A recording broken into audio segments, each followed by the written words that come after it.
Hello friends नमस्कार। चलतु आज मु रेडी सेडी होगी कुआड़े जाऊँगी कहबी आग को। तो गुद्दू ये रेडी होगी भी सी शुईला तार ये गोटे फ्री बर्थडे गिफ्ट आसीगला ताकू जड़े आंटी देले। तो कौन अच्छी बर्थडे गिफ्ट देखु सी तार शुईकी उठिला आबे तार अनबॉक्सिंग करुच्ची बर्थडे गिफ्ट। ता बर्थडे गिफ्ट गोटे बहुत सुंदर ज्योमेट्री बॉक्स वाला जोटा कि माने एमती स्लेट टाइप रही बहुत बढ़िया है।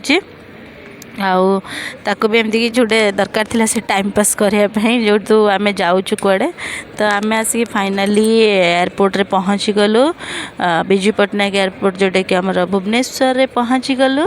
तो एबे होची आमर चलला आम एबे भितर गलु मम्मी और राज आसले छाड़िया जेहेतु एत सारा लगेज अच्छी। तो मुझे जड़े भाई को कहली कि टिके हेल्प करने से लगेज गुड़ा को नहीं पकईदेले।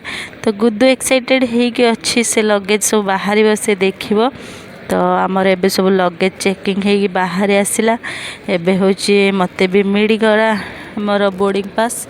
तो एबे मो चलली भितर को आम एबे टिके वॉशरूम आसलु वॉशरूम आसिकी कम सारिकी टिके खाइबा जेहेतु आम दीपर खाई कि खियापिया है। तो मु गुद्दू डाक नहीं आइली आम एबे खियापिया करूँ। गुद्दूर हठात किना ज्वर भी पलि आसला टिके तो ताको खईकी मेडिसिन देवार अच्छी। मम्मी खाया बनई दे देला रुटी ता सहित जो पनीर छतु फुलकोबी आलू एमती सब मटर पकई तरकारी रुटी दे देला। तो आम ये दिज खाई दौचु माँ पुओ ताकू टे थंडा जर होता से मत कहला तुम ए मत मिशाण दे दियो मोर करुच्ची ताकू दे देकी मुझे बसिली लास्ट रे मु